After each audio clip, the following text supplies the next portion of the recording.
ये कहानी है गर्मी में गरीब की जादुई एसी रसोई।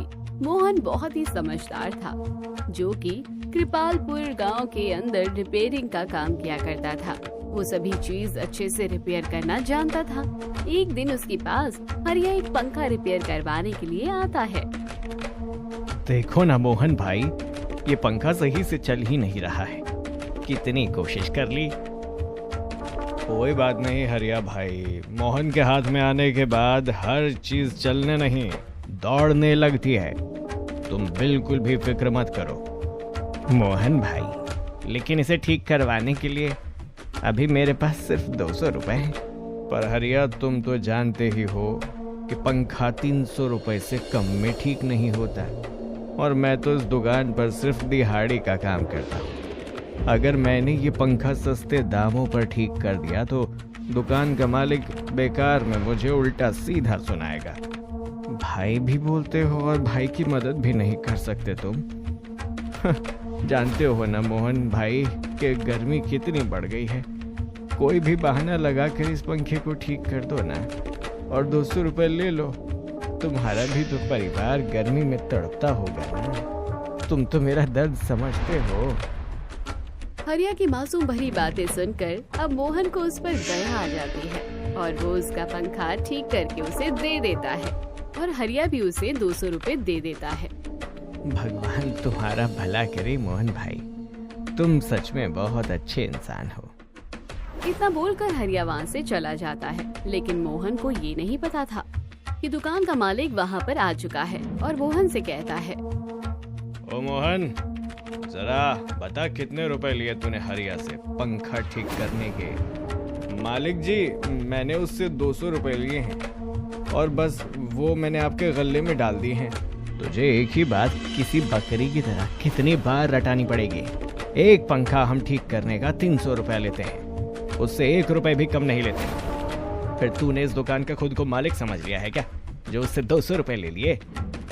मालिक जी, आप मेरी तनख्वाह में से 100 रुपए काट लीजिएगा। उसको जरूरत थी, उसका परिवार गर्मी में तड़प रहा था, इसलिए मैंने उसका पंखा ठीक कर दिया। मैं दोबारा ऐसा नहीं करूंगा, मुझे माफ कर दीजिए।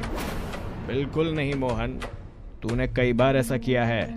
सस्ते में लोगों का सामान ठीक कर देता है। गर्मी का मौसम ही तो हमारे लिए कमाने का होता है, और उसमें भी तू अगर सस्ते में काम करके देगा तो इस दुकान का भाड़ा और तेरी तनख्वाह कहाँ से निकालूंगा? कल से तुझे काम पर आने की जरूरत नहीं है, निकल जा यहाँ से। मोहन ये सुनकर भावुक हो जाता है और मालिक जी के पैर पकड़ते हुए कहता है, मालिक जी, मुझे काम से मत निकालिए। आपके यहाँ काम करके ही तो मेरे गरीब परिवार का गुजारा चलता है। अगर आप मुझे काम से निकाल देंगे तो मेरा परिवार कहाँ जाएगा? मेरी तरफ से झंडू में जाए, मुझे फर्क नहीं पड़ता। लेकिन आज के बाद से तेरी ये मनहूस शक्ल मेरी दुकान पर नहीं आनी चाहिए। मैं कोई आदमी रख लूंगा। मालिक ये बोलकर मोहन को काम से निकाल देता है। अब मोहन गर्मी में पैदल चलता हुआ घर आता है, और उसे इस तरह से परेशान देखकर उसकी पत्नी शीला कहती है, क्या बात है जी, आप बहुत परेशान लग रहे हैं। सब कुछ ठीक तो है ना? हाँ शीला, सब कुछ ठीक है। आज मालिक ने मुझे जल्दी छुट्टी करके भेज दिया। दुकान पर काम नहीं था ना, इसलिए। पर आपका चेहरा तो मुझे कुछ और ही बता रहा है। सच सच बताइए कि क्या बात है, आप मुझसे कुछ छुपा रहे हैं? नहीं शीला, अरे मैं तुमसे कुछ क्यों छिपाऊंगा। अच्छा, मैं आपको ये बताना चाहती थी कि आप जल्द से जल्द अब हमारी झोपड़ी की मरम्मत करवा लीजिए। अगले हफ्ते ही आपको आपकी पगार मिल जाएगी। तो देखिए ना, हमारी छत टूटने को हो गई है। अगर ये टूट गई तो सूरज की सीधी गर्मी की किरण हमारे घर में आएगी और बच्चे परेशान हो जाएंगे। अभी तो राधा और अरुण पढ़ने के लिए गए हैं, लेकिन अब तो गर्मियों की उनकी स्कूल की छुट्टी भी पड़ने वाली है। इस स्कूल में तो उन्हें फिर भी अच्छा खासा पंखा मिल जाता है, पर यहाँ और हमारा पंखा चलने से ज्यादा आवाज करता है। तुम बिल्कुल भी परेशान मत हो, मैं जल्दी से जल्दी पंखा ठीक कर दूंगा, और अगले हफ्ते मेरी पगार मिलेगी तो उससे घर की मरम्मत भी करवा दूंगा। मोहन की बात सुनकर शीला भी अब खाना बनाने की तैयारी करने लगती है। मोहन किसी को भी ये नहीं बताता कि उसकी नौकरी चली गई है, क्योंकि वो ये बात बताकर अपने परिवार वालों को परेशान नहीं करना चाहता था। रात के समय सभी लोग सो रहे होते हैं। अचानक उनके घर का पंखा चलते चलते बंद हो जाता है। माँ देखो ना, ये पंखा नहीं चल रहा, जिस कारण गर्मी बहुत ज्यादा लग रही है। न जाने अब पंखे को क्या मौत आ गई है, इसको भी अभी बंद होना था। मोहन जी उठिए ना जरा, इस पंखे को एक बार देख तो लीजिए। अब मोहन उठता है और एक स्टूल पर चढ़कर पंखे को देखता है। उनका पंखा पूरी तरह से दम तोड़ चुका था और वो ठीक होने की हालत में नहीं था। क्या बात है बाबा, ये पंखा नहीं चलेगा क्या? मुझे बहुत गर्मी लग रही है, मैं इतनी गर्मी में नहीं सो पाऊंगी। नहीं मुन्नी, मेरी बेटी, अब ये पंखा नहीं चल पाएगा, ये पूरी तरह से खराब हो चुका है। बाबा फिर हम क्या करेंगे? बिना पंखे के तो हमें नींद भी नहीं आएगी और मच्छर भी ज्यादा काटेंगे। कोई बात नहीं मेरे बच्चों, हमारे घर के पास ही जो कुआं है वहाँ से मैं पानी लेकर आती हूँ। हम लोग आज रात नहा कर ही सो जाएंगे तो गर्मी कम लगेगी और हमें इतनी भी परेशानी नहीं होगी। अब रात के समय मोहन और उसका परिवार नहाता है ताकि उन्हें कम से कम गर्मी लगे। वो सोने की कोशिश करने लगते हैं लेकिन तब भी कोई फर्क नहीं पड़ता। अगले दिन मोहन काम का नाटक करते हुए घर से बाहर निकल जाता है और गर्मी में धूप में बाहर घूमता हुआ खुद से कहता है, मेरी बीवी मेरे भरोसे अपना मायका छोड़ कर आई है। मैं उसे ये नहीं बता सकता कि अब उसका पति इतना बेकार हो गया है कि उसे 2 वक्त की रोटी भी नहीं दे पाएगा। मुझे जल्द से जल्द एक नई नौकरी ढूंढनी होगी। मोहन ये बोलकर काम की तलाश में इधर उधर घूम रहा था और वो जंगलों के रास्ते कुछ दूरी पर निकल जाता है। तभी उसे एक बड़ी सी कोठी के बाहर एक सेठ घूमता हुआ नजर आता है। वो सेठ के पास जाता है और कहता है, सेठ जी, मुझे काम की सख्त जरूरत है, कोई भी काम दे दीजिए। मैं घर का झाड़ू पोछा खाना बनाना सारा काम करने को तैयार हूँ, बस मुझे किसी भी तरह काम पर रख लीजिए। पर मेरे यहाँ किसी काम वाले की जरूरत तो है नहीं कोई, तुम यहाँ से जा सकते हो। सेठ जी ऐसा मत कहिए, मेरा परिवार भूखा है, उन्हें मेरी जरूरत है। मेरी नौकरी चली गई है लेकिन मैं अपने परिवार को ये बात बताकर परेशान नहीं करना चाहता सेठ जी। कोई भी कैसा भी काम चलेगा। अरे भाई जाओ यहाँ से और मेरा दिमाग मत खाओ। वैसे भी इतनी गर्मी हो रही है और मेरा एसी भी नहीं चल रहा। थोड़ी हवा खाने के लिए बाहर आया और तू मेरा माथा गर्म करने के लिए आ गया। मोहन ये बात सुनता है और उसकी आंखों में चमक आ जाती है और वो कहता है, सेठ जी आपका एसी काम नहीं कर रहा, कोई बात नहीं, मैं आपका एसी ठीक कर देता हूँ। मुझे बहुत अच्छी तरह से एसी ठीक करना आता है। क्या तू सच में मेरे घर का एसी ठीक कर पाएगा या फिर ऐसे ही पैसे बटोरने के चक्कर में बोल रहा है? सेठ जी मैं बिल्कुल ठीक कह रहा हूँ, मुझे एसी ठीक करना बहुत अच्छे से आता है। आप मुझसे एक बार काम करवा कर देखें, अगर एसी ठीक नहीं हुआ तो आप मुझे कोई पैसे मत देना। सेठ भी ये सुनकर अब मोहन पर भरोसा कर लेता है और उसे अपने घर के अंदर लेकर जाता है, जहाँ उसकी पत्नी मोहन को देखकर कहती है, अरे कौन है ये जिससे आप घर के अंदर ले आए? आपको तो पता है ना, मुझे बाहर वालों का अपने घर में आना बिल्कुल भी पसंद नहीं है। सेठानी जी मैं तो एसी ठीक करने के लिए आया हूँ, आप लोगों का ज्यादा समय नहीं लूंगा, बस एसी ठीक कर दूंगा और यहाँ से चला जाऊंगा। अगर हमारे एसी को कुछ हुआ तो हम तुम्हारे गुर्दे और फेफड़े निकालकर एसी के पैसे वसूल लेंगे, पहले ही समझा रही हूँ। सेठानी जी मैं कई सालों से यही काम कर रहा हूँ, मुझे काम बहुत अच्छे से करना आता है, आप बिल्कुल परेशान मत होइए, मैं आपको बिल्कुल भी निराश नहीं करूँगा। इसके बाद अब मोहन कोठी का एसी उतारता है और उसे ठीक करने लगता है। गर्मी में उस एसी को ठीक करते हुए उसको 1.5 घंटे हो जाते हैं और सेठानी सेठ से कहते हैं, मैंने बोला था ना, इस गरीब की बस की है ही नहीं हमारे एसी को ठीक करना, अब आप इसे बोल दीजिए कि ये यहाँ से चला जाए। नहीं सेठानी जी ऐसी बात नहीं है, बस इस एसी को ठीक होने में समय लग रहा है, मुझे अभी इसे ठीक करने में 1-1.5 घंटा और लगेगा, फिर ये बढ़िया चलने लगेगा। पर हमारे पास इतना समय नहीं है, अरे हमें पास की किसी शादी में जाना है। एक काम करो तुम, ये एसी अपने घर ले जाओ, कल ठीक करके ले आना, लेकिन एसी को लेकर भाग मत जाना। नहीं सेठ जी ऐसा कुछ भी नहीं करूंगा मैं ईमान का बहुत पक्का हूँ।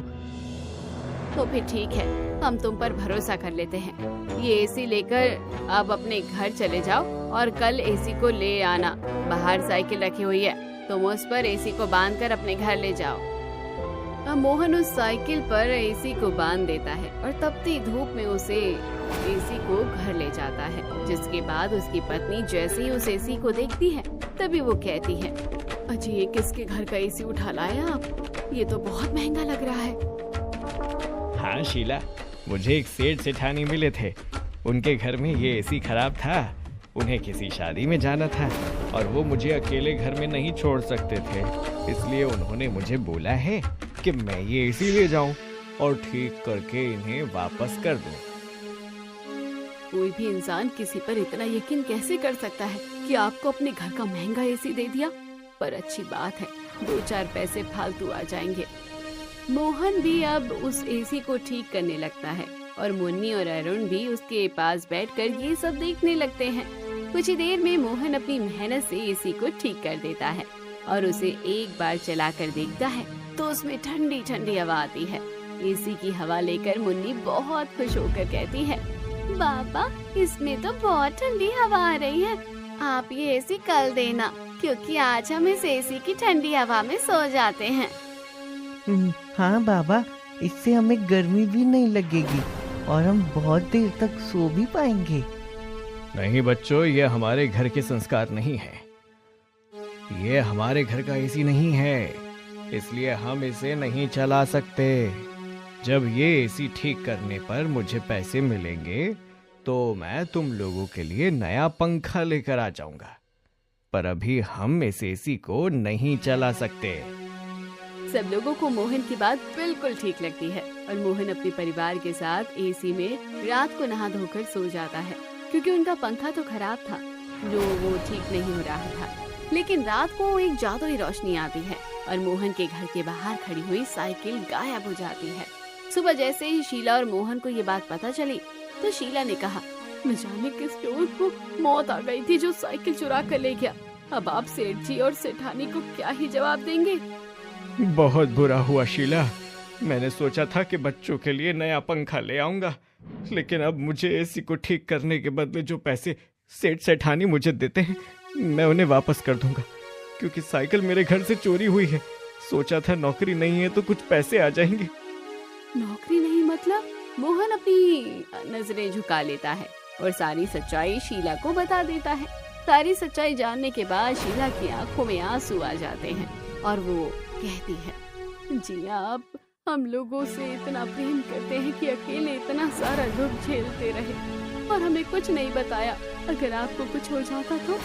पर आप बिल्कुल भी चिंता मत कीजिए, भगवान हमारी जरूर सुनेंगे।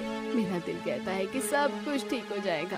आप चाहिए और ये एसी सेठ और सेठानी को दे आइए। मोहन अपनी तपती धूप में पैदल चलता हुआ एसी उठाकर सेठ सेठानी को देने के लिए उनके घर के बाहर पहुंचता है। वो देखता है जो उसने चमचमाती कोठी उसने देखी थी अब वो वीरान पड़ी थी। वहाँ कोई भी नहीं था। वो अंदर जाकर देखता है तो ऐसा लग रहा था जैसे वो कोठी कई सालों से वीरान थी और वहाँ कोई भी आता जाता नहीं था। मोहन भी ये देखकर हैरान हो जाता है। वो सुबह से शाम तक वहीं बैठकर इंतजार करता है, लेकिन वहाँ पर कोई नहीं आता। जब वो वापस आ रहा होता है तो उसे एक आदमी मिलता है और कहता है, अरे मोहन भाई, इस कोठी में से निकलकर कहाँ आ रहे हो? मैं तो इस कोठी के सेठ जी से मिलने गया था, लेकिन मुझे अंदर कोई नहीं मिला। मोहन भाई, इस कोठी के अंदर जो सेठ सेठानी रहते थे वो तो कब के मर गए।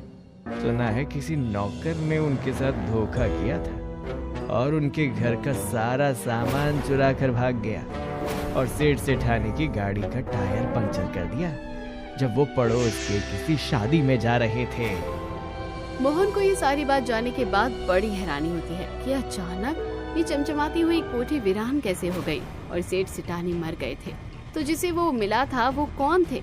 वो घर आता है और ये सारी बात शीला को बताता है, जिसे सुन शीला कहती है, आखिर ये कैसे हो सकता है? शायद आप किसी गलत कोठी में घुस गए होंगे। शीला, ये शहर नहीं गांव है। यहाँ वैसे भी 2-4 कोठियाँ ही तो हैं। मैं गलत कोठी में कैसे घुस सकता हूँ? ये सब छोड़िए, मैंने सोचा है कि अब मैं छोले चावल बेचूं। आप तो जानते हैं ना कि मैं बहुत अच्छे छोले चावल बनाती हूँ। मैंने अपनी माँ से भी बात कर ली है, वो मुझे कुछ पैसे उधार देने को तैयार है। लेकिन बच्चों को भी तो संभालना है ना। मैं नहीं चाहता शीला कि तुम काम करो।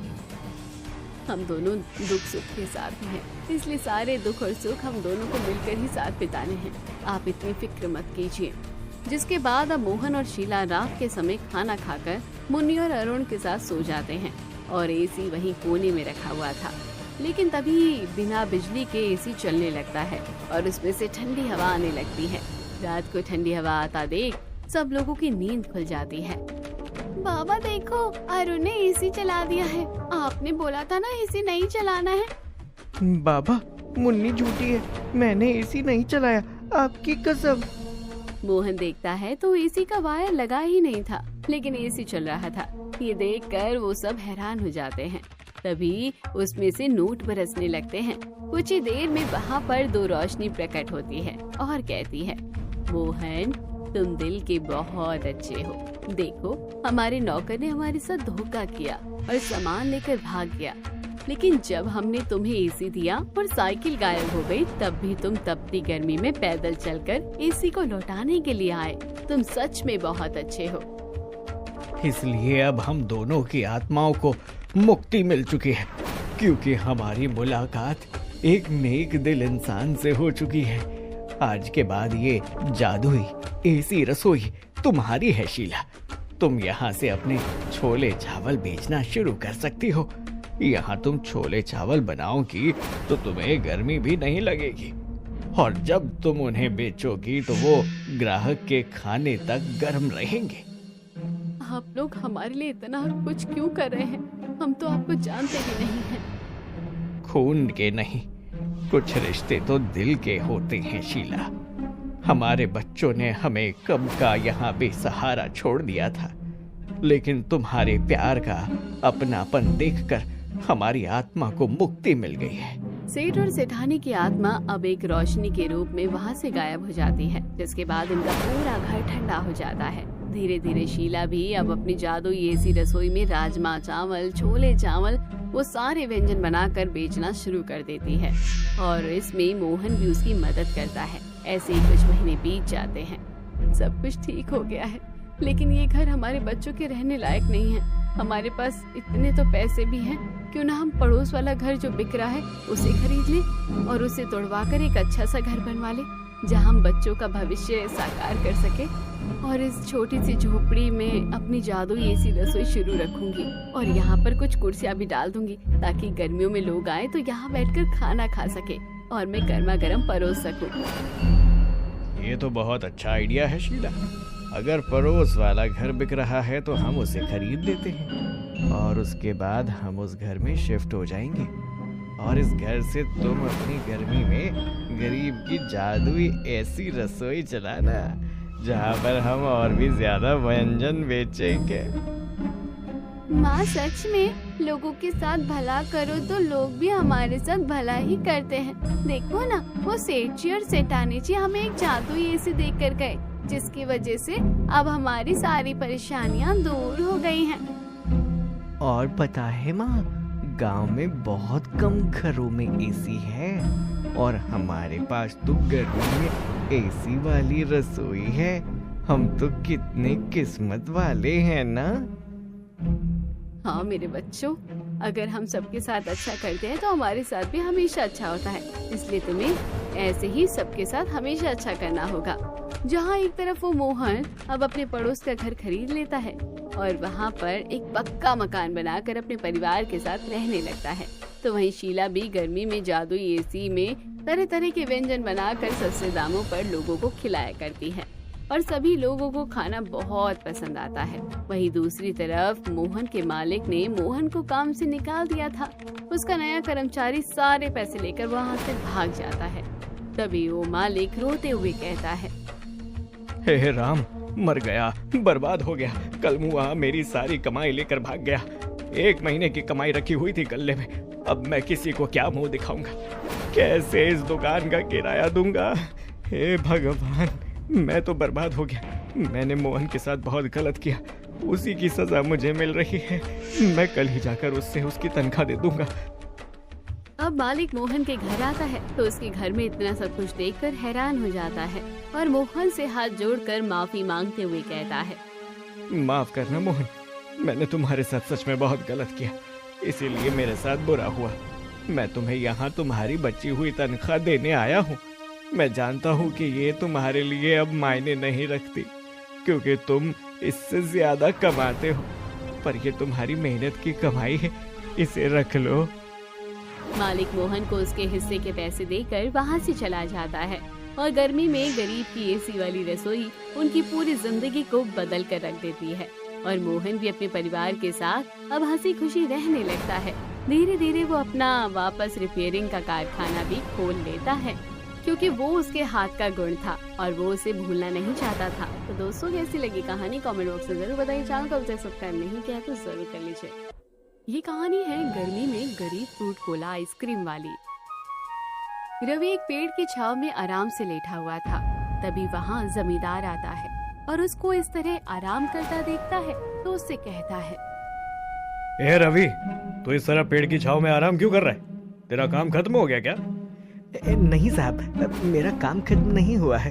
वो क्या है ना, गर्मी बहुत ज्यादा हो रही है, ऊपर से धूप काफी तेज है। सोचा अभी खाना खाया है तो थोड़ी देर पेड़ की छांव में लेट जाऊं। मैं तुझे यहाँ लेटने के पैसे नहीं देता, काम करने के देता हूँ। एक तो काम चोरी कर रहा है, ऊपर से जुबान चला रहा है। अगर मैं चाहूँ तो 2 मिनट में तेरी हड्डी पसली तोड़वा दूंगा। माफ कीजिए साहब, मैं भी खेतों में काम करने जाता हूँ। इतना बोलकर रवि अब खेतों में काम करने के लिए चला जाता है और पूरी दोपहर तेज धूप में मेहनत मजदूरी करता रहता है। देर शाम जब रवि अपने दिन की तनख्वाह लेने जाता है तब जमींदार उसको सिर्फ आधे ही पैसे देता है। ये क्या साहब, मैंने तो अपनी मजदूरी पूरी करी, लेकिन उसके बाद ही मुझे सिर्फ 200 रुपए क्यों मिल रहे हैं? वो इसलिए रवि क्योंकि तुम एक नंबर के काम चोर हो। अगर कल से तू मुझे आराम करता हुआ नजर आया तो मैं तुझे ये रुपए भी नहीं दूंगा, ऊपर से दिन भर काम करवाऊंगा वो अलग। उदास रवि जमींदार से कुछ नहीं कह पाता और वहाँ से मुंह लटकाए अपने घर की ओर निकल जाता है। आज भी जमींदार ने पूरे पैसे नहीं दिए। समझ नहीं आ रहा कि घर का खर्चा कैसे चलाऊं। सब्जियां भी खरीदनी है। खैर, जो पैसे मिले हैं इनसे ही सब्जियां खरीद कर घर ले जाता हूँ। ज्यादा न सही, थोड़े बहुत ही सही। इतना बोलकर अब रवि सब्जी खरीदने जाता है और भाई साहब, जरा 1 किलो आलू, 1 किलो गोभी और आधा किलो टमाटर दे दो। जरूर भैया, तुम मुझे 2 मिनट का ही समय दो, मैं अभी तुमको तुम्हारा सारा सामान पैक करके देता हूँ। इतना बोलकर सब्जी वाला सामान पैक करके रवि को देता है और रवि उसको 200 का नोट देता है, जिसे देख सब्जी वाला अपनी पन्नी में खुले निकालने के लिए पन्नी को खोलता, पर तभी रवि देखता है कि सब्जी वाले की रेहड़ी पर काफी भीड़ इकट्ठा हो रही है। सब्जी के काम में कितना मुनाफा है, अगर मैं भी सब्जियों का ही ठेला लगाने लगा तो। रवि ये सोच ही रहा था कि तभी सब्जी वाला उसे पैसे दे देता है। अरे रवि भैया, किस सोच में पड़ गए? पैसे तो ले लो, पैसे नहीं लेने क्या तुमको? अरे नहीं भाई साहब, कैसी बात कर रहे हो आप? वैसे भाई, अगर मैं तुमसे एक राय मांगू तो क्या तुम मुझे दोगे? अरे रवि भैया, मेरे पास राय और ज्ञान फ्री में मिलता है। तुम्हारा जब जी चाहे तुम मुझसे ले सकते हो।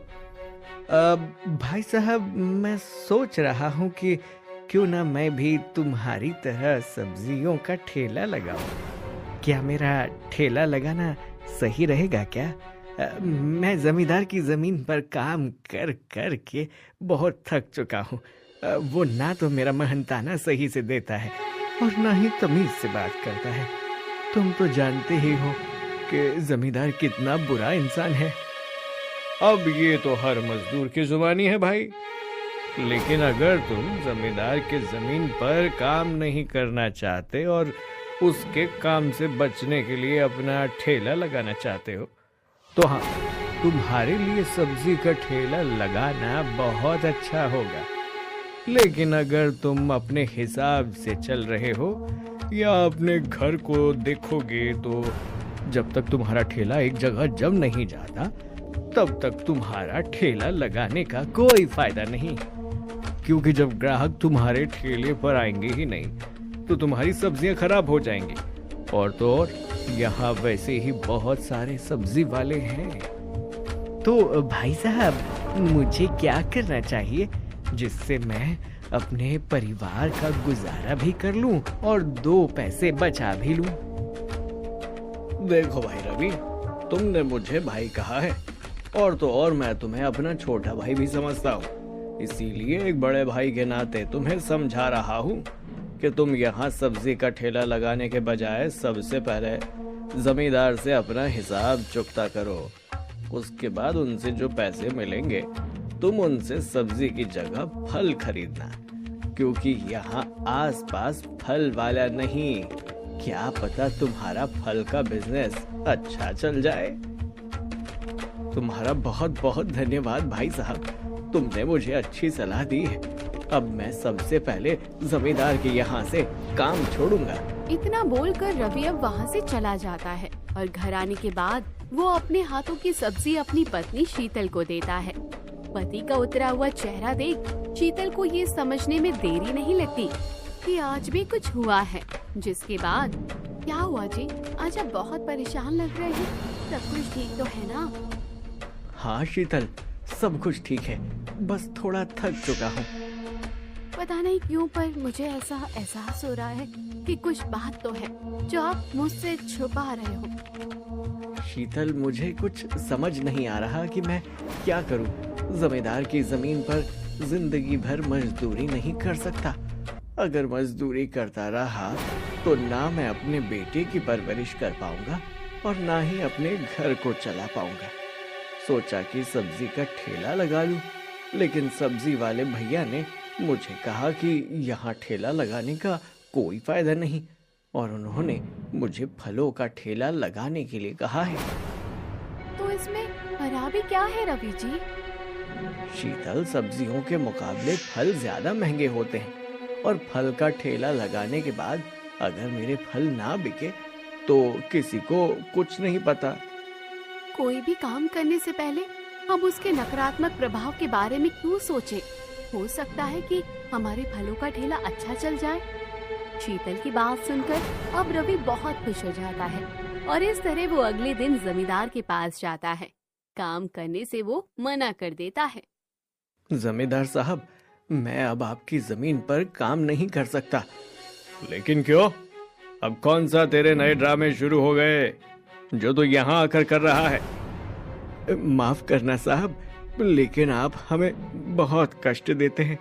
कुछ देर का समय भी नहीं देते ताकि इंसान आराम कर ले। यहाँ तक कि आप उन्हें खाने तक का समय नहीं देते। अगर इंसान इस तरह काम करता रहा तो वो बहुत ही जल्दी थक जाएगा और थका हुआ इंसान तो कभी अच्छे से काम नहीं कर सकता। इसीलिए अब मैं आपके पास काम नहीं कर सकता। रवि की ऐसी बातें सुनकर जमींदार बौखला जाता है और वो गुस्से में रवि के पास आता और उसका कॉलर पकड़कर उसे धमकाते हुए कहता है, तो ठीक है, मत कर, लेकिन मैं तुझे तेरा 1 रुपया नहीं दूंगा। और हाँ, मैं भी देखता हूँ कि आखिर तू कितने दिन तक कहाँ कहाँ काम कर लेता है। तू देखना, आज नहीं तो कल पर तू आएगा मेरे पास ही और उस दिन मैं तुझे सबक सिखाऊंगा। इतना बोलकर जमींदार उसे वहाँ से जाने के लिए बोलता है और रवि भी वहाँ से अब चला जाता है। घर जाने के बाद शीतल रवि को कुछ पैसे देती है और उन पैसों से रवि खुद के लिए कुछ फल और एक ठेले का जुगाड़ करता है और अब वो ठेला लगाना शुरू कर देता है। लेकिन शायद किस्मत को कुछ और ही मंजूर था। फल ले लो, ताजे ताजे फल, केला, तरबूज, आम, मीठे मीठे ताजा ताजा फल ले लो, फल ले लो। रवि काफी देर से आवाज लगा रहा था, लेकिन रवि के ठेले पर एक भी ग्राहक नहीं आता। समय यूं ही गुजरता है और अब धीरे धीरे करके कभी रवि के ठेले पर एक ग्राहक आता तो कभी 2, कभी उसकी बिक्री अच्छी होती तो कभी ऐसे ही होती। ऐसे ही एक दिन उदास रवि अपने घर आता है और पुराने फलों को देख शीतल उससे कहती है, अजी ये क्या पुराने फल खत्म नहीं हुए और आप फिर से नए फल लेकर आ गए? शीतल, पुराने फल बासी हो गए और उनमें से कुछ तो खराब भी हो गए हैं, जिस वजह से फल बिक नहीं रहे। ताजा और नए फल लेकर आया हूँ, क्या पता ग्राहक ये ले ले। हाँ, आप सही कह रहे हैं। अगर सब्जियां में हल्के दाग लग जाते हैं तो भी तो लोग उस सब्जी को नहीं लेते, और ये तो फल हैं। अच्छा शीतल, अब जल्दी से खाना लगा दो, उसके बाद राजू को भी स्कूल लेने जाना है और फिर शाम को बाजार भी तो जाना है।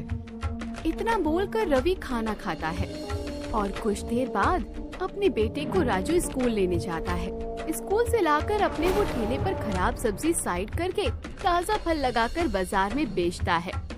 सेब, केला, अंगूर ले लो। केला 60 रुपए दर्जन, अंगूर 100 रुपए किलो। अरे भैया, तुम तो बड़े महंगे फल बेच रहे हो। हर जगह तो 80 रुपए किलो मिल रहे हैं और तुम हो कि इतने महंगे दे रहे हो। ये कैसी बात कर रही हो मैडम, मेरी खरीद ही 80 की है तो भला मैं 80 में कैसे बेच सकता हूँ? मैं अपनी बचत भी तो रखूंगा ना। भैया, हर जगह तो इतने में ही मिल रहे हैं। 80 रुपए में देना है तो ठीक है, वरना रहने दो, मैं कहीं और से ले लूंगी। बहन जी, मैंने सही रेट लगाया है, अब आप देख लो। वो औरत अब बिना वहाँ से फल लिए चली जाती है। अब इसी तरह 2-4 और ग्राहक आते हैं और उन्हें भी फल काफी महंगे लगते हैं, इसलिए वो आधा किलो लेते या तो फल सिर्फ देखकर चले जाते।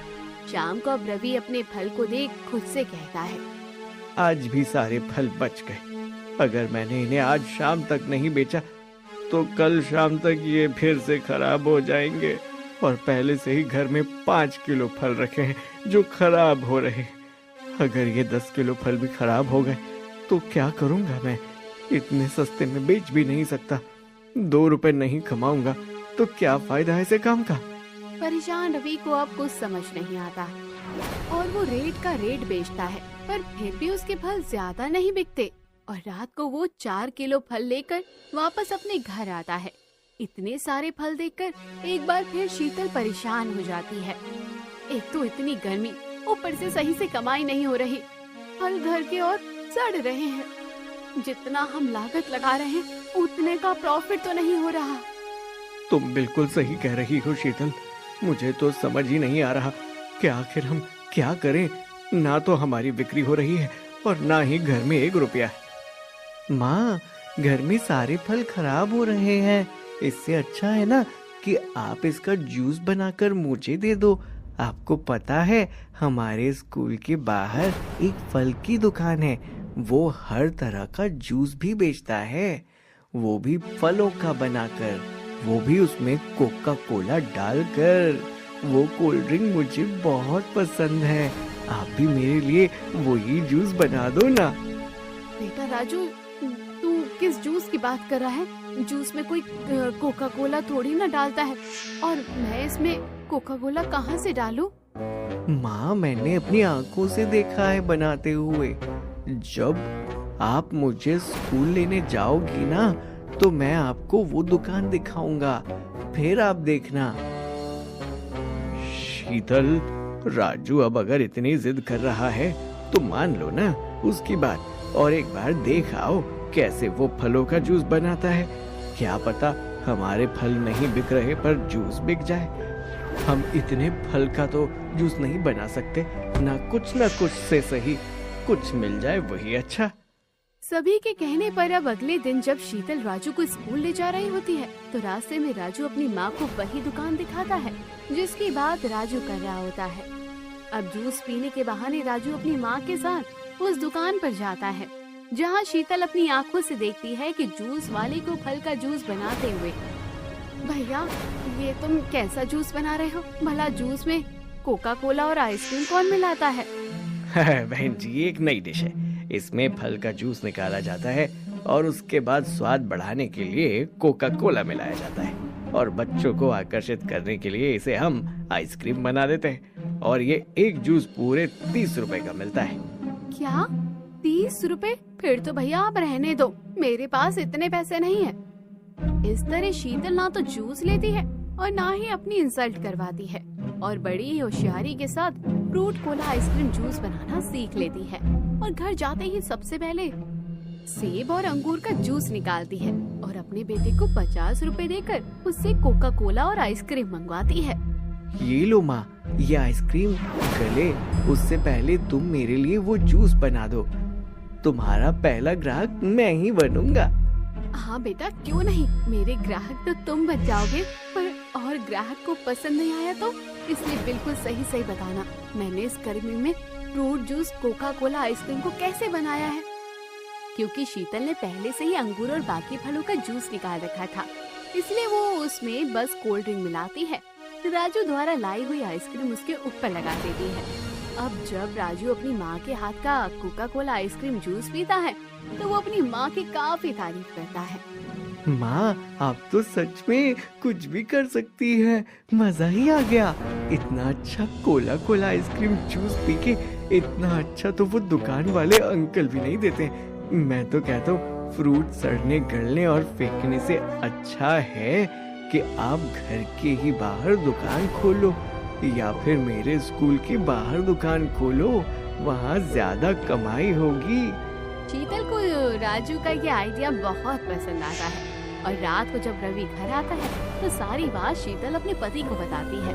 साथ ही साथ अपने पति को भी Coca Cola ice cream fruit juice देती है। अब बताइए कैसा लगा आपको? अगर अच्छा लगा तो हम अपना खुद का जूस बेचने का काम करें, इससे फल बेचने से ज्यादा कमाई हो सकती है। शीतल, मैं फल बेचने का काम इतनी जल्दी तो बंद नहीं कर सकता, पर हम किसी भी नए बिजनेस में कितना प्रॉफिट कमा सकते हैं हमें अभी नहीं पता।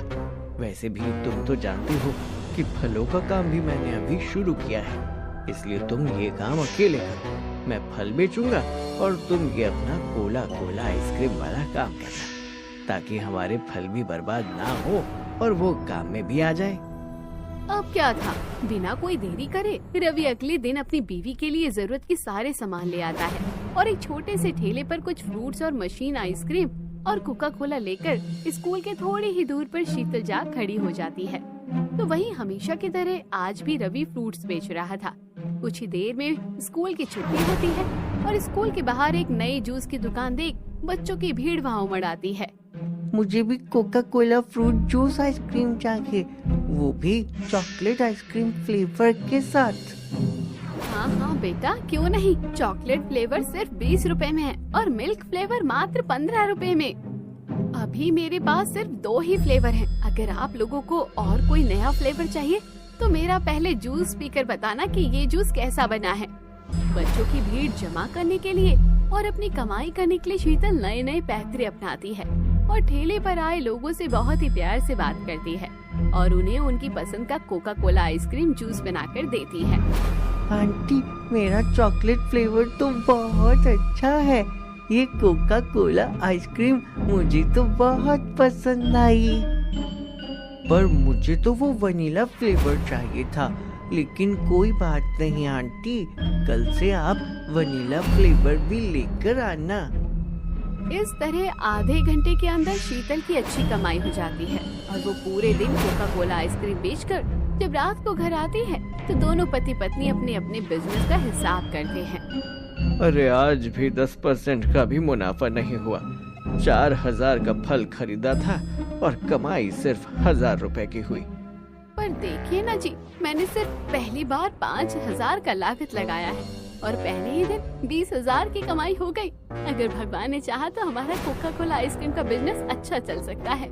शीतल, अगर हमारा ये बिजनेस अच्छा चला तो मैं फल बेचने का काम छोड़कर इस जगह पर तुम्हारी तरह कोका कोला आइसक्रीम बेचूंगा। पहले ही दिन की कमाई देखकर शीतल और रवि काफी खुश हो जाते हैं। तो वहीं राजू भी आज बहुत खुश होता है। अगले दिन फिर से शीतल भयंकर धूप और गर्मी का सामना करते हुए कोला आइसक्रीम बेच रही होती है। तभी वहाँ एक बच्चा अपनी माँ के साथ गाड़ी से कहीं जा रहा होता है और कोका कोला आइसक्रीम की दुकान देख गाड़ी वहाँ रुकवा कर गाड़ी से उतर जाता है और दुकान पर जाकर अपनी माँ से जिद करने लगता है। माँ, बहुत गर्मी हो रही है, मुझे भी फ्रूट कोका कोला आइसक्रीम चाहिए। और ये तो फलों का बनता है। प्लीज माँ, मना मत करो ना। बेटा तुम कभी नहीं मानते, तुम्हारे पापा का खुद की जूस की दुकान है, पर तुम्हें दूसरों का ही पीना होता है। अच्छा बहन, कितने का दिया तुमने ये कोका कोला आइसक्रीम? बहन सबके रेट अलग अलग है, तो फिर एक काम करो, जो सबसे अच्छा है वो दे दो। अगर हमें तुम्हारा काम अच्छा लगा तो मैं घर के लिए भी पैक करवा लूंगी। शीतल की दुकान पर सबसे ज्यादा कमाई फ्रूट कोका कोला आइसक्रीम की होती थी, इसलिए वो उसे अपना special fruit Coca Cola ice cream देती है, जिसे खाकर काजल का दिल गार्डन गार्डन हो जाता है। और वो खुद आगे से शीतल को एक ऑफर देती है। तुमने मेरी सोच से भी काफी अच्छा बनाया है, मैंने उम्मीद नहीं करी थी इतने छोटे से ठेले में तुम इतना अच्छा और स्वादिष्ट फ्रूट कोका कोला आइसक्रीम देती हो। मेरे पति की खुद की जूस की कई सारी ब्रांचेस हैं, उन्होंने एक और नई ब्रांच खोली है, वहाँ के लिए उन्हें तुम्हारी जैसी होनहार औरत की जरूरत थी। अगर तुम हमारे लिए काम करो तो हम तुम्हें अपने बिजनेस का 60% देंगे, ऐसे में तुम्हारी अच्छी कमाई भी होगी और हमें 40% का प्रॉफिट मिल जाएगा। अगर तुम्हें मंजूर है तो ये रखो मेरा कार्ड, और जब दिल करे बेझिझक मुझे कॉल कर लेना। इतना बोलकर वो औरत वहाँ से चली जाती है। अब रात को जब शीतल घर आती है तो सारी बात अपने पति को बताती है, क्योंकि आज भी रवि की फलों की कमाई नहीं हुई थी, इसलिए वो अगली सुबह शीतल को उस औरत का फोन नंबर देकर बोलती है। अब शीतल उस औरत को फोन करती है और उसकी शर्त को अपना लेती है। बिल्कुल सही फैसला लिया है तुमने, चलो मैं तुम्हें अपनी दुकान दिखा देती हूँ। दुकान काफी बड़ी है, तो तुम हस्बैंड वाइफ अकेले संभाल लोगे ना? हाँ, आप फिक्र मत कीजिए, हम ये सब काम कानूनी रूप से करना चाहते हैं ताकि कल को कोई किसी को धोखा ना दे सके। डोंट वरी, हम खुद कागजात कार्रवाई पर विश्वास रखते हैं। इस तरह शीतल और रवि काजल के साथ कॉन्ट्रैक्ट साइन कर लेते हैं और उनकी दुकान में काम करने लग जाते हैं, जहां वो लोगों को महंगे दामों पर अपने फलों का बनाया हुआ कोका कोला आइसक्रीम जूस बेचते हैं और प्रॉफिट का 40% काजल को मिलता है और वही 60% शीतल और रवि को मिलता है, जिस वजह से धीरे धीरे उनकी आर्थिक स्थिति भी सुधरने लगती है। तो दोस्तों, कैसी लगी आपको ये कहानी? कमेंट बॉक्स में जरूर बताइए। चैनल को अभी तक सब्सक्राइब नहीं किया तो जरूर कर लीजिए।